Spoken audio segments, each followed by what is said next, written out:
Antarctica in summer. After months of darkness, at last the sun has reappeared.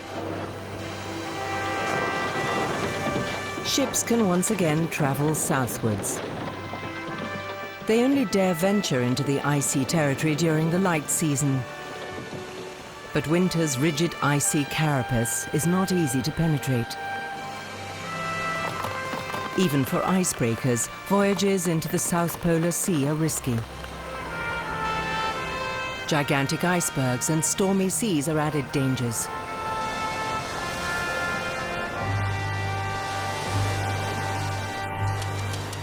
The coastal areas around the sub-Antarctic islands are mostly ice-free. And they're the habitat for Antarctic's surprisingly abundant wildlife.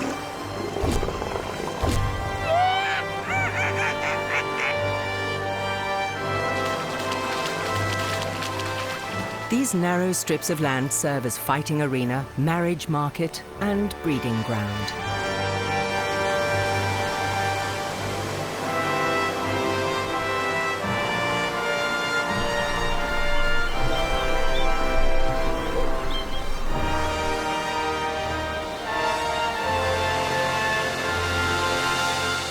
The Antarctic continent is enclosed by a huge area of ice.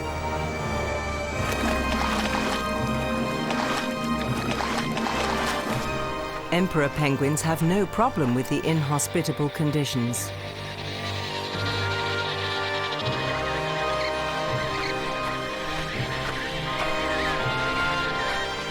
To the largest of the penguin species, the southernmost continent is their home, their kingdom. To us humans, it consists of tales. Tales of Antarctica from the end of the world.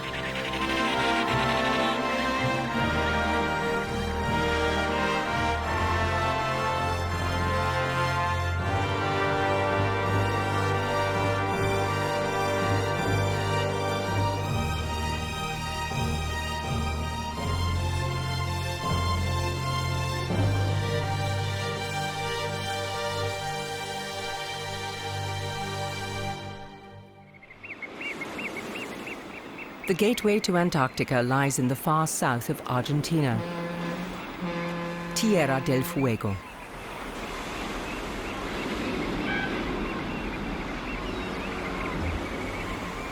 The sea is the best connection to the rest of the world. One of the few places that exist here is famous far beyond the country's borders. The resort town of Ushuaia, also known as the end of the world. Tapering off into the foothills of the Andes Mountains is the end of the American continent. Around 60,000 inhabitants make their living mainly from fishing or tourism. The season begins in October, when visitors are lured by the southern hemisphere summer.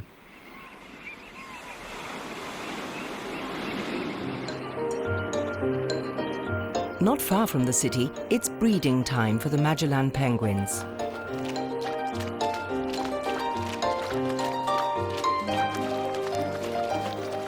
Males and females share hatching duties, going off in turns to find food.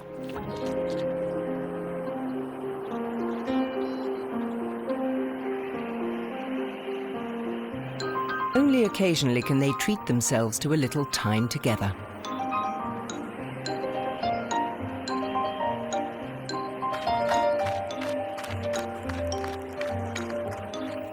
Magellan penguins live on fish, squid and krill, and there's a plentiful supply of all of these in the cold waters off Tierra del Fuego.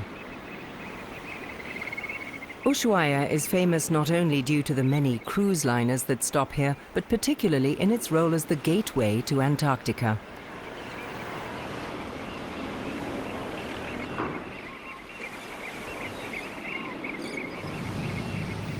It's the starting point for numerous expeditions.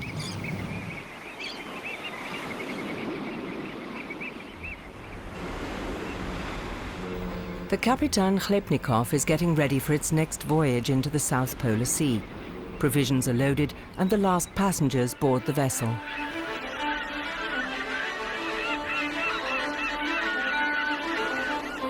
November, the beginning of the local summer, is the best time to set out.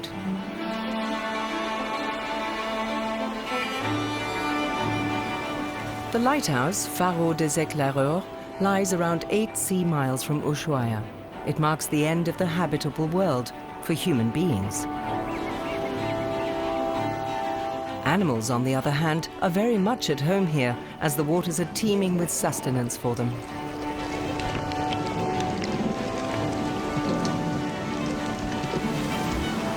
South American sea lions will often choose small rocky islets as their retreat. They rest and sleep here before starting out for their next fishing foray.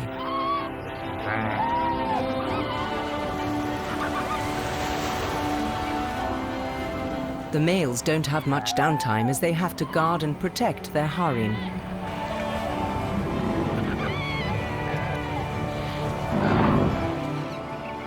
The South American blackish oystercatcher feeds on mussels, which it cracks open with its hard beak.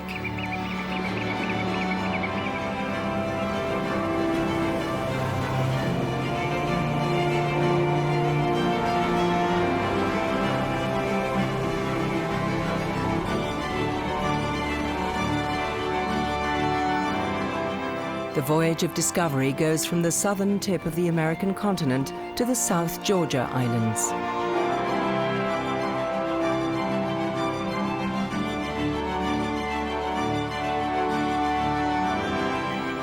The Kapitan Chlebnikov is an icebreaker with special technical equipment, making it well suited for the passage to Antarctica.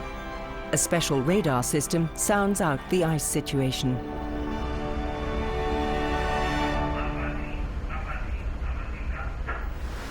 And its reinforced hull is designed to break through sea ice up to 3 meters thick. Although the conditions don't yet call for this capability, the voyage is still not an easy one. The erratic and often stormy weather here have taught experienced seafarers to have a healthy respect for the sea at between 40 and 60 degrees latitude. They've given it nicknames such as the Roaring 40s, the Furious 50s, and the Shrieking or Screaming 60s.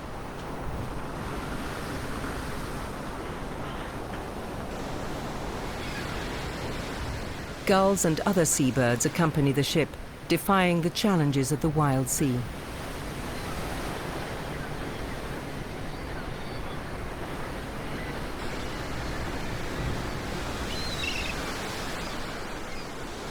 South Georgia lies some 2,000 kilometers east of Tierra del Fuego, part of the sub-Antarctic islands.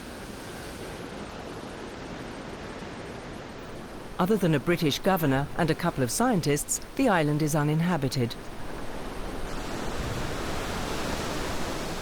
Mountains, snow and ice dominate the landscape. At 2,934 meters, Mount Paget is the highest peak. All around the island, more than 160 glaciers flow into the sea. But the coast is ice-free almost all year round.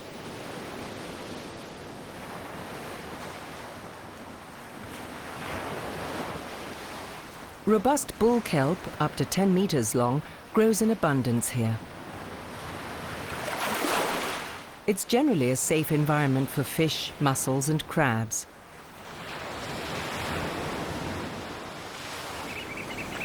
Except for when the southern giant petrel is hunting for food.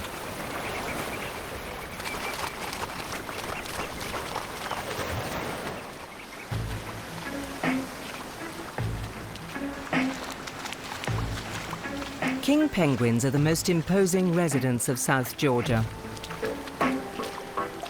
In the southern hemisphere spring, they gather in the island's bays.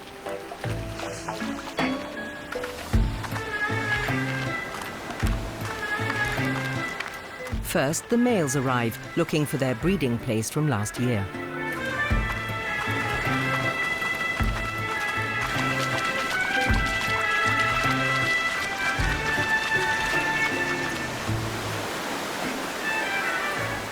When they dive into the water, they do it together in groups, a reliable survival strategy to escape predators lurking underwater.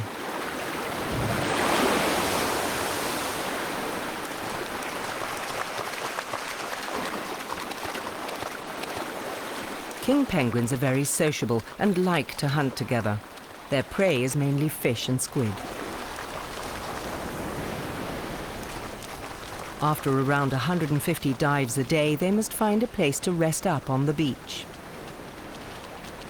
The narrow, ice-free beaches between the glaciers and the sea offer shelter from the wind and weather, not just for penguins, but also for seals and other creatures.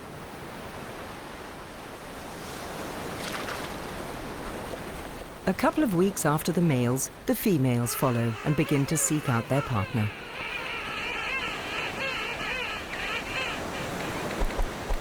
During the breeding season, king penguins are strictly monogamous. On land, grown penguins have no natural enemies in South Georgia. But not all of them will return from their extensive fishing expeditions in the sea. Orcas and other predators take their toll.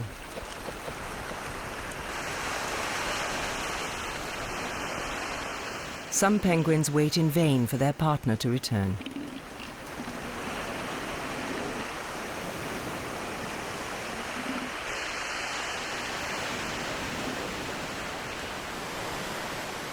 Their distinctively marked plumage protects them against the cold and wet. The feathers atop the underlying warm, downy layer must be preened and oiled regularly.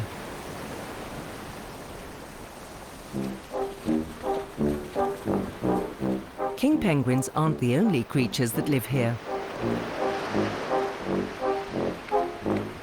In the summer, the beaches of South Georgia are positively bustling.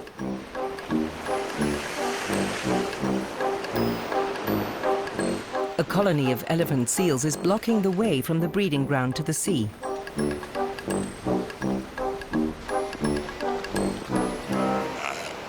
Only the adult males sport the prominent eponymous trunk. These giants can weigh up to 4 tons. Young males don't have much to show in the nose department yet. It takes about 8 years for an olfactory organ to reach a size with which the wearer can make an impression.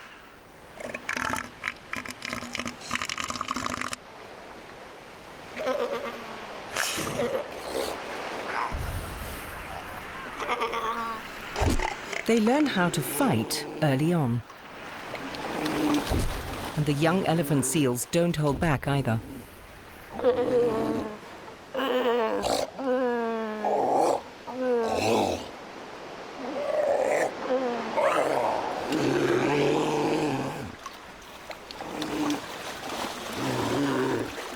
Strength, aggressiveness, and tactics are all decisive factors in the fight for females and for territory. It's often a matter of life and death. They have to start young. Practice makes perfect.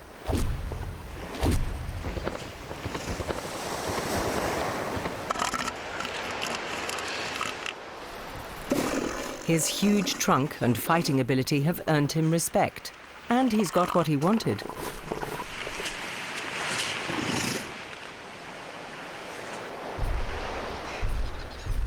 The bull has gathered 15 females around him, a respectable-sized harem. They are mostly peaceable and take care of their offspring. This young fellow can still only dream of future conquests. It's good to relax, surrounded by the family. Well, yes, wailing babies are part of it too. The baby seal needs plenty of milk and has to grow quickly. There isn't much time for having fun. Young elephant seals must be able to look after themselves at only 4 weeks.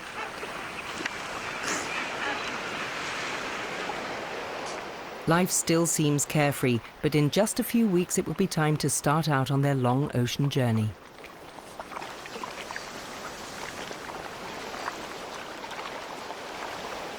Till then, the young seals quadruple their birth weight to around 150 kilograms.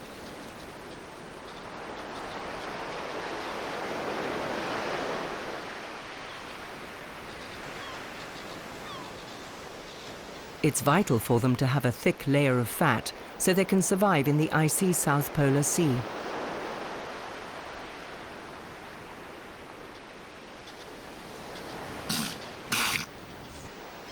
Elephant seals only go ashore during the mating season to rear their young and for their annual molt.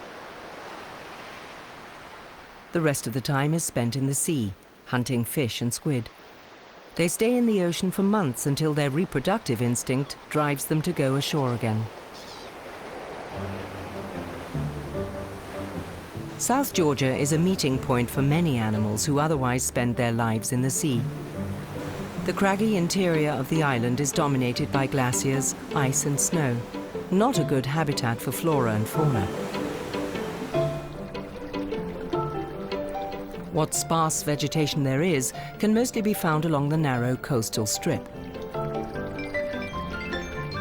But mosses thrive in the sub-Antarctic's damp, cold climate. Although temperatures in summer rarely climb above 10 degrees centigrade. Countless small streams are fed by rain and glaciers. There's no shortage of water in South Georgia.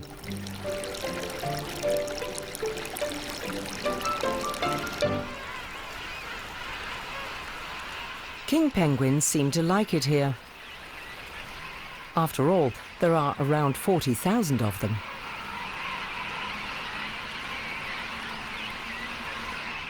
They have an unusual delayed breeding cycle of around 14 months. The result is that a colony will contain year-old chicks as well as adults that are still just looking for a partner. In winter, the young penguins stay on land alone and wait for their parents to return after months with food.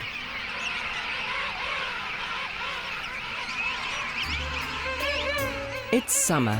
Time for them to be raised and fed.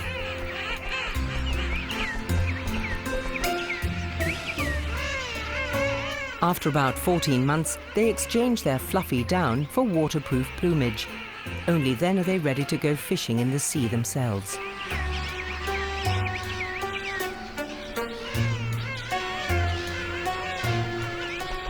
While one family is still raising its young, an adult singleton is on the lookout for a new partner.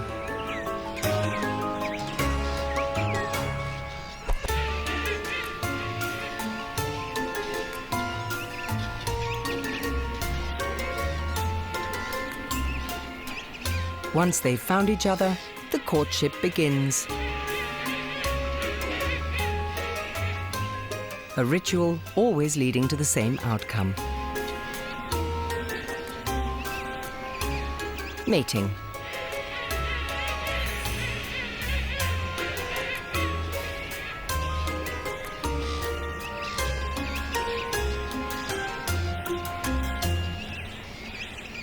Not a simple business, but definitely well worth it. The Antarctic fur seal nearby poses no danger. He just has to keep an eye on his females. Fur seals are unperturbed by the bad weather. They spend most of their time in the water. On land, it's all about reproduction. There's often bitter fighting over females and territory. Penguins and fur seals rarely bother each other. Encounters are marked mainly by curiosity.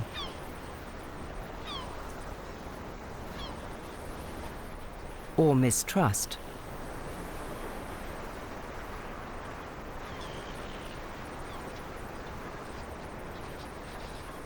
After careful inspection and risk assessment, they each go on their way.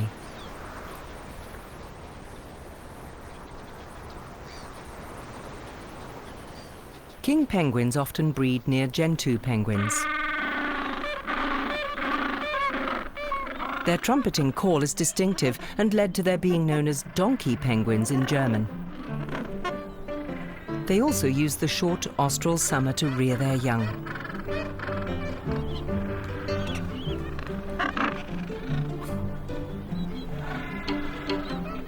Their nests are built of stones and grassy padding, and they don't mind pinching from their neighbors either.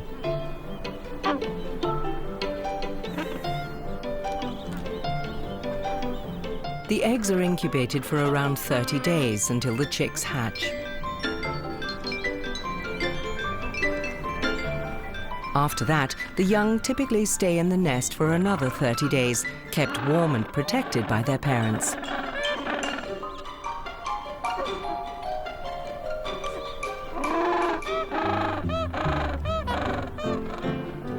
The parent birds will have to find over 100 kilograms of krill before their chick is fully grown. They take it in turns to forage. One parent is always left behind to protect their young. Gentoo penguins only breed in regions where there's no snow or ice. In South Georgia, every year they look out their old breeding sites.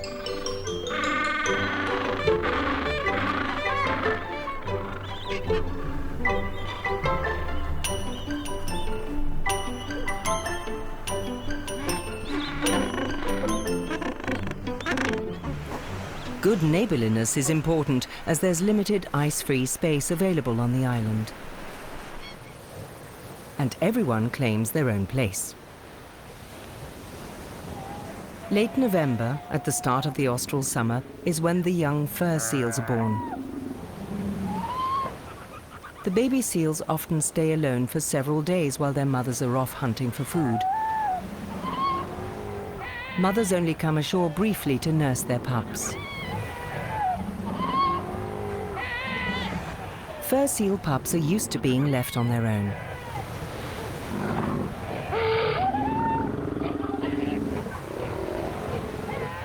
They huddle together for comfort.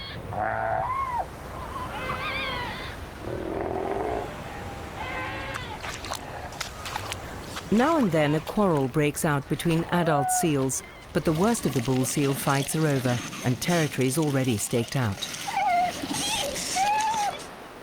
All in all, the cohabitation of all these different species works pretty well. Fur seals, elephant seals or penguins, in South Georgia there's room for everyone.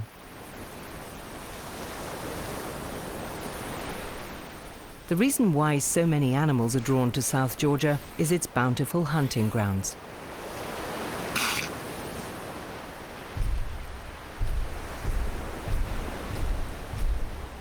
The sea here has a wealth of nutrition resources, making the archipelago one of the most popular ports of call in the South Polar Sea. South Georgia lies at the conjunction of the Atlantic Ocean and Antarctica. Heading south, the route passes by the Sandwich Islands to the Antarctic Peninsula, traveling ever farther into the Polar Sea. The weather here is very changeable.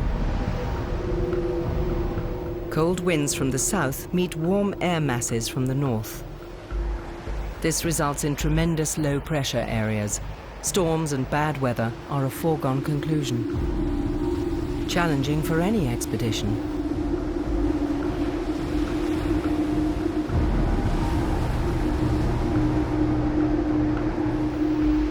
The first icebergs appear. Gigantic behemoths that have broken off the Antarctic ice sheet and are drifting north. The sea gnaws away at them incessantly, but the water is only a few degrees warm, so it takes years for them to melt.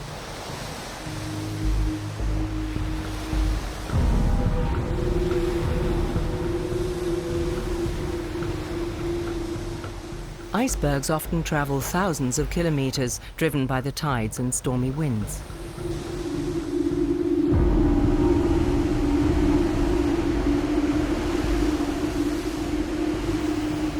Only 1/7 of their mass sticks out above the surface of the water. The main section underwater is not only much deeper, it's also much wider, very dangerous for shipping.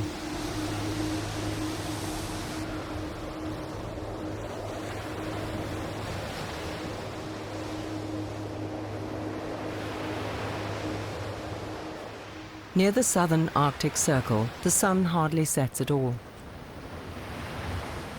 Good for expeditions to the Antarctic.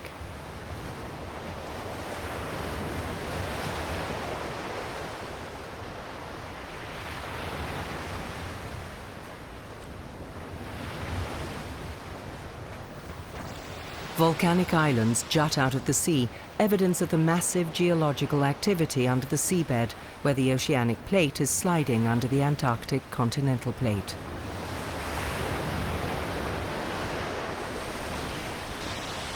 The greater part of the southern continent is permanently covered by a massive ice sheet.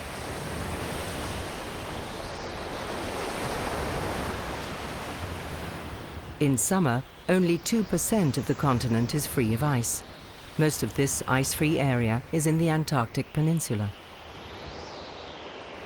The open, nutrient-rich water lures birds and other marine life to the area.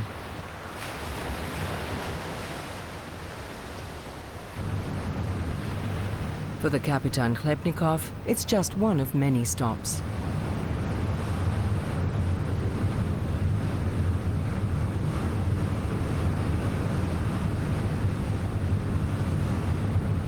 The expeditionary ship moors not far from the coastline.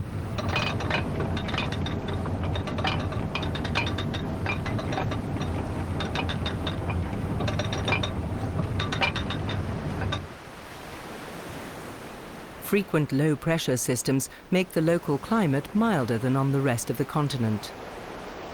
Lone Gen 2 penguins find ice-free spots to go about their business. They're usually not that sociable, preferring close contact only with their partner.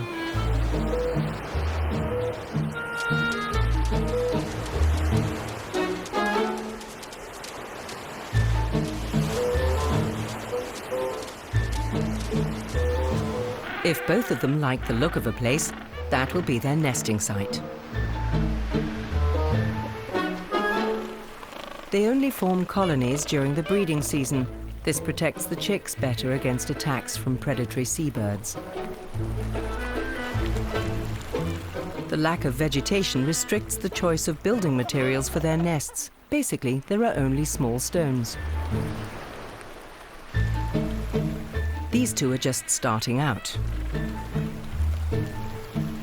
But they have managed to agree on a breeding spot.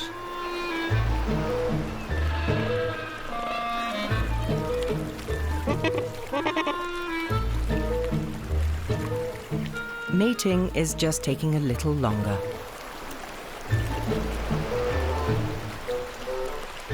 But true love will always find a way.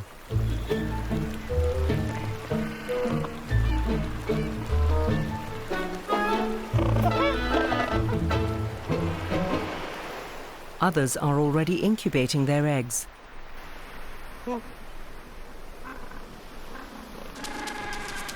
While their partners waddle off down to the sea to go and stock up on food reserves. Here, on its way to the water, they meet some rather excitable Adelie penguins. Adelie penguins are the most common Antarctic penguin species and are found everywhere on the continent.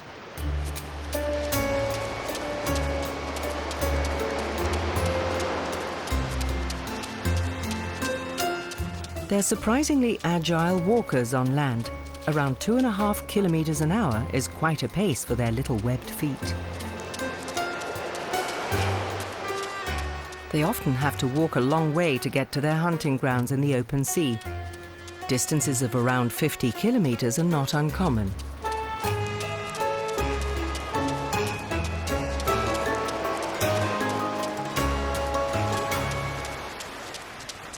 To make their dangerous dive into the water, they usually gather at places where the sea is rough. Diving into the murky water together makes it more difficult for leopard seals that might be lurking, waiting to grab one of them.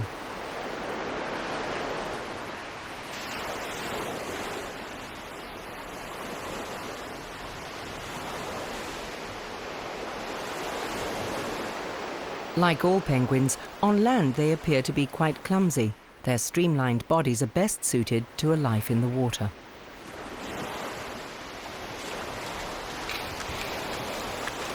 They feed mostly on krill, tiny crustaceans that are abundant in the polar sea. This is the reason why they breed in the millions here on the icy southern continent.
Occasionally, the Kapitan Khlebnikov will plow through less obstructed areas. With the ice freezing and melting all the time, conditions change constantly. Seawater freezes at -1.8 degrees centigrade. It forms a pulpy mass of ice crystals that join together to create ice floes. In rough seas, these floes collide with each other and form thick plates. This is called pancake ice. In winter, these floes become deeper and wider, finally forming a 1,000-kilometer wide ice shield around the whole continent. It's only when spring comes and it begins to crack that icebreakers can once again penetrate as far as this.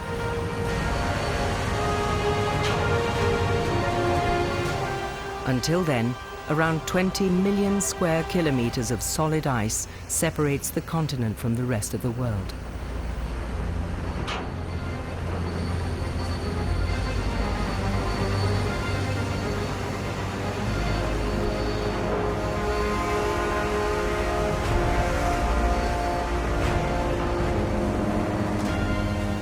The Kapitan Khlebnikov can deal with pack ice several meters thick.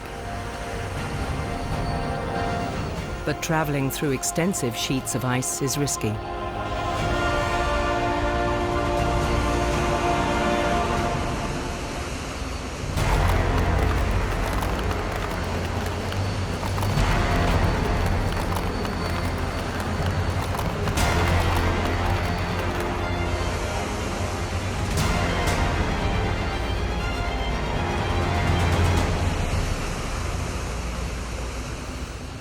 A special radar system helps to assess the ice conditions.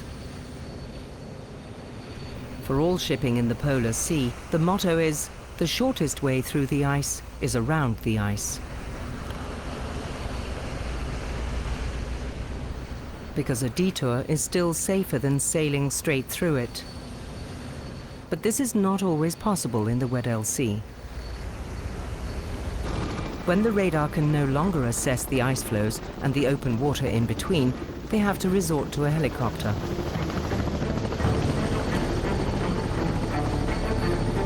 On reconnaissance flights, they map out the best path through the icy labyrinth.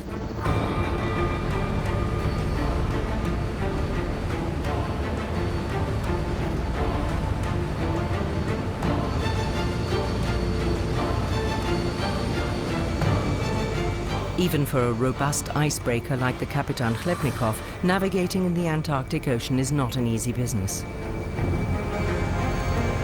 A specially shaped bow and massively reinforced steel cladding protect the hull from the sharp edges of the ice. And powerful engines ensure that the ship has enough propulsion and thrust.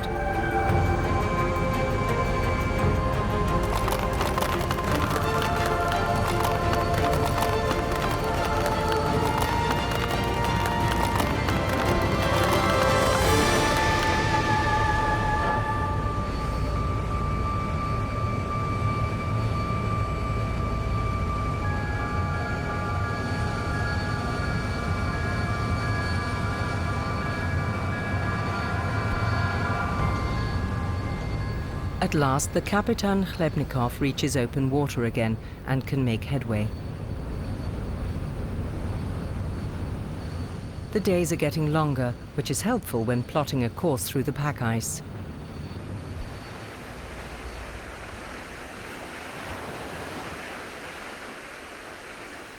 The sun is low in the sky, but this far south, it rarely sets altogether.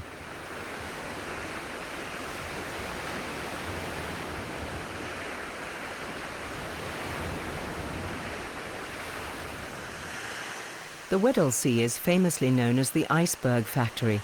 Gigantic chunks keep breaking off the ice shelf and drifting north.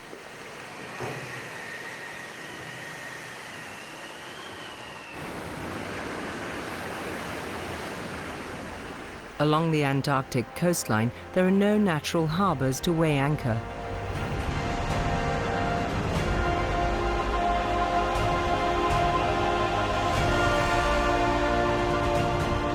The only option is to park in the ice.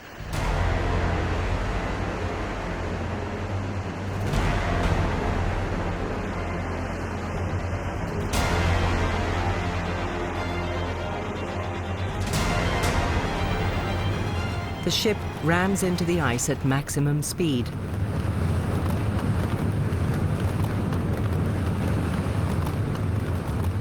Until it's forced to a standstill in the middle of a blindingly white ice desert stretching 2,000 kilometers to the south.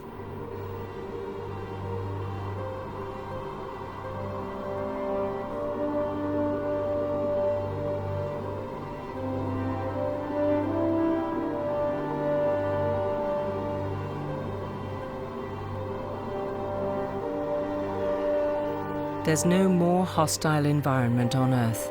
It would seem as if nothing could survive here.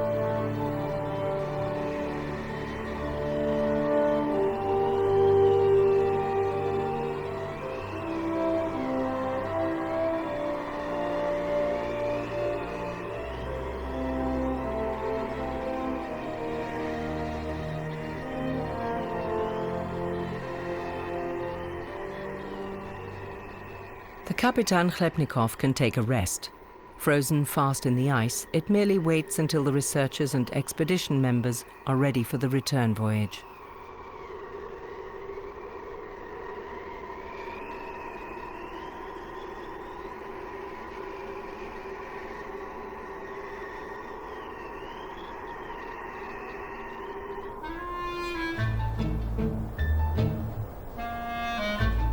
Despite the adverse conditions, this place is home to the emperor penguin.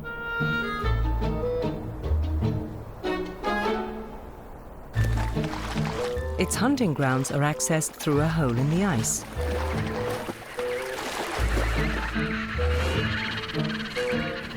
These penguins have caught their fill and are now heading back to their colony.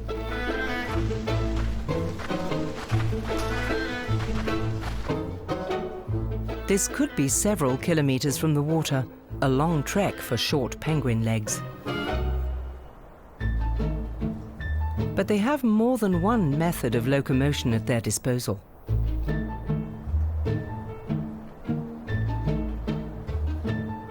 Their smooth, oiled feathers make it easy for them to slide across the icy surface beneath them.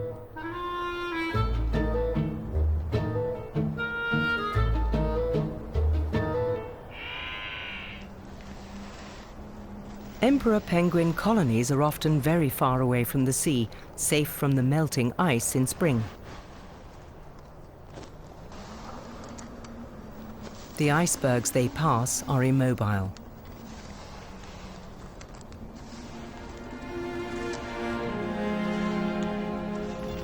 Frozen prisoners of the white Antarctic wasteland.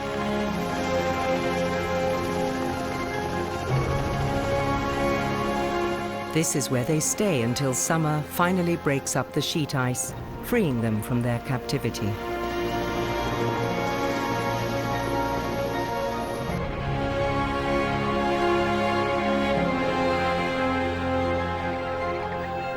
Wind and weather create bizarre formations.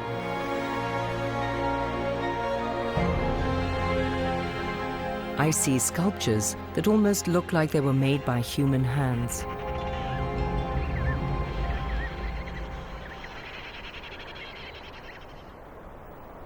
It's hard to believe that this barren landscape could harbor any life at all. But actually, it's one of the biggest nurseries in the world.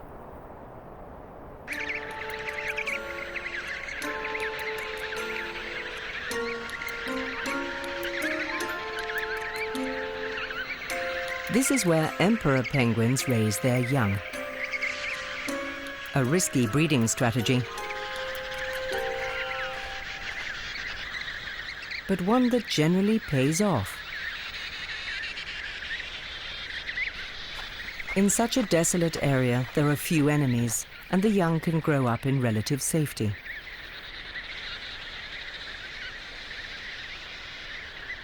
But like any other chicks, they're permanently hungry. So their parents have to bring back loads of food, The Antarctic summer is the best time for this. The days are very long, and the more the pack ice melts, the shorter their way to open water becomes.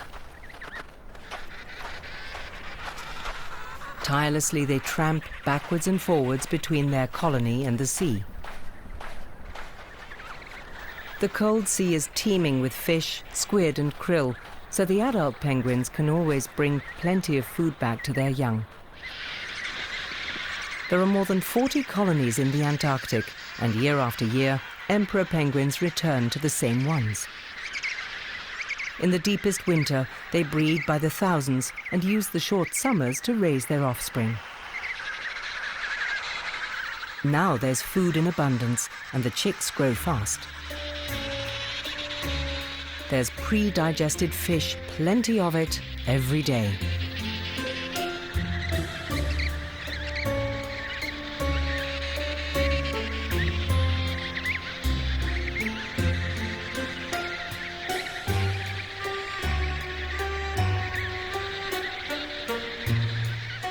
Their fluffy down plumage give the chicks excellent protection against the cold.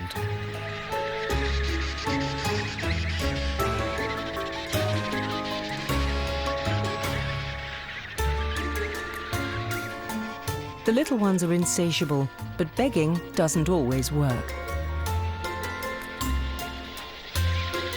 When the supplies in the parent's stomach have been eaten, they have to set off again to get more food.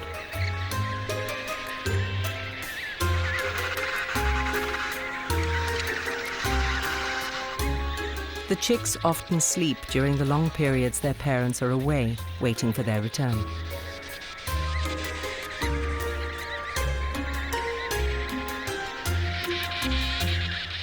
Emperor penguins are the only animals that spend most of their lives in the Antarctic.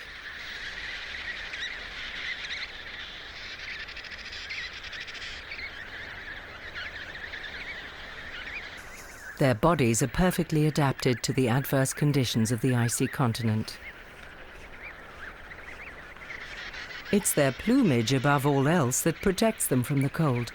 A base layer of warm down is covered by a closely growing layer of short feathers.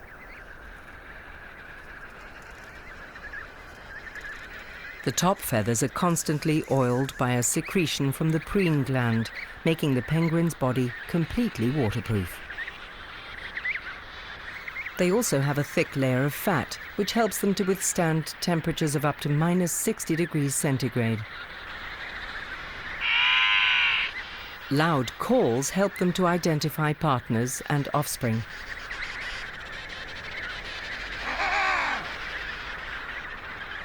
Emperor penguins are the largest of the penguin species. They can reach up to 1.30 meters in height and weigh around 38 kilograms. In winter, they can lose up to 40% of their body weight. Now, during the summer months, they stock up again. When both parents are away at the same time foraging for food, the young gather together in nurseries. They're constantly supervised and guarded by adult birds. Occasionally, danger can threaten in the form of seagulls and giant petrels. They're safer when they're in groups. A lost chick might not be able to find its parents again. If that happens, then the chick will starve.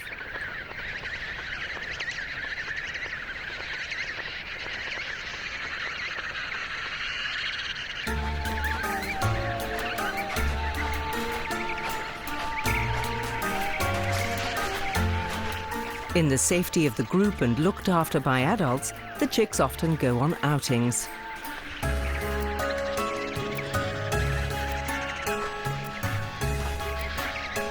Here and there, the walking party is joined by others keen on a stroll.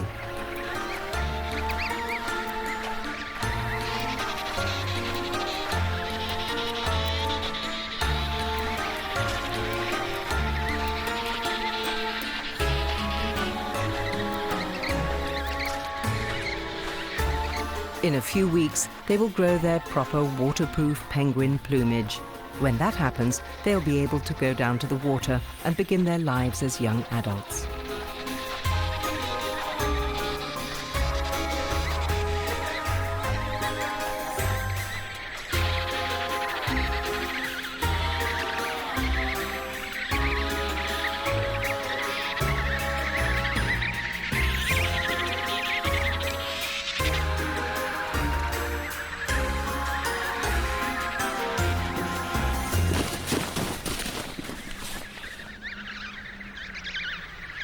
The chicks are always looked after by both parents. It's almost impossible for a single parent to catch enough food to raise a young chick on its own.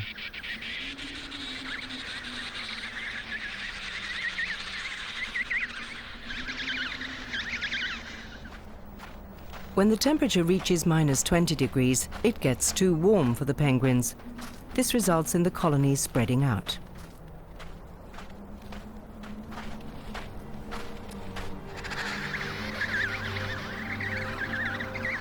The families redistribute themselves and form scattered groups.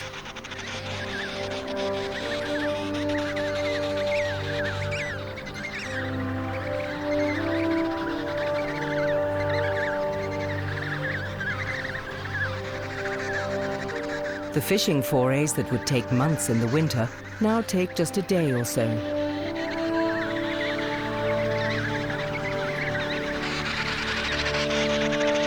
Towards evening, most of the penguins return to their own colony.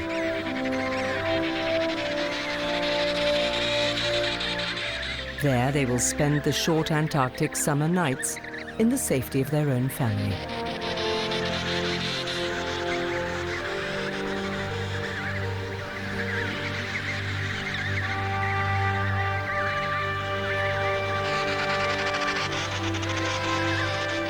For emperor penguins, this is their home, their retreat. As humans, we wonder about the marvels of this world.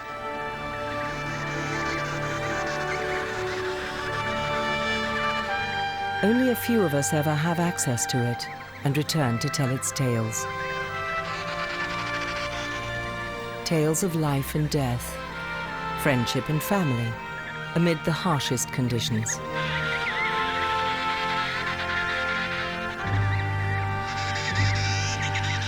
Tales of Antarctica, from the end of the world.